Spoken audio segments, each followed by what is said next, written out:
Hola, ¿qué tal amigos? Yo soy Navarro. El día de hoy les vengo a platicar sobre una nueva investigación que estoy haciendo y estaba encaminada hacia los pueblos indígenas. Como sabemos, en nuestro país los pueblos indígenas son una de las minorías más importantes debido a que no solo los elementos culturales y tradicionales con los que cuentan aportan a nuestra identidad nacional, sino que también son una cultura llena de sabiduría, costumbres y usos que se utilizan actualmente.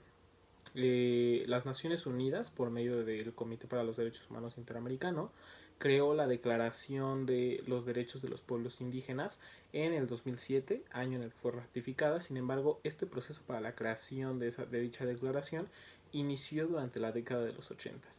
Uno de los países que más presionó para la realización de la misma y convenció a otros, como sobre todo en el continente africano y en Norteamérica, fueron México, Perú y Bolivia.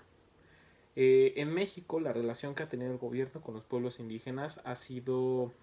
un poco llena de baches debido a la entrada del neoliberalismo a partir de los inicios de los años 90, finales de la década de los 80. Ha habido a lo largo 7 sexenios, contando desde Miguel de la Madrid hasta nuestro actual presidente Andrés Manuel López Obrador, que han manejado diferentes políticas en cuanto a cómo respetan los derechos humanos de los pueblos indígenas y cómo los involucran en la sociedad misma. Es por este motivo que mi investigación gira en torno a descubrir cuál era la relación de dichos gobiernos con los pueblos indígenas con respecto al cumplimiento de lo escrito en la Declaración de los Derechos de los Pueblos Indígenas, realizada por la Asamblea General de las Naciones Unidas, y de este modo poder visualizar qué gobierno o qué sexenio tenía un poco más de inclusión e integración con los pueblos indígenas y cuál, por otra parte, tenía una completa exclusión, llegando en muchos casos a realizar matanzas, desapariciones forzadas u otro tipo de acontecimientos que violentaban la integridad y el bienestar de los pueblos indígenas.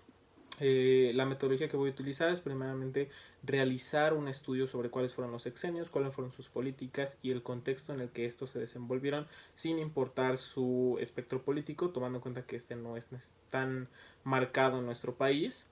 Una vez que se analice esto, se analizarán los acontecimientos con respecto a violaciones o integraciones hacia los pueblos indígenas en México, y de esta forma se llevará un análisis en cuanto a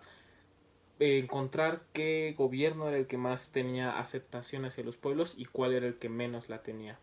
Se plantea descubrir o se busca demostrar la hipótesis de que la entrada del neoliberalismo en la década de los 80 resultó ser el periodo más violento para los pueblos indígenas. Sin embargo, esto está aún por verse debido a que se requiere de un análisis posterior. Espero que puedan seguir al tanto y poderla compartir con ustedes.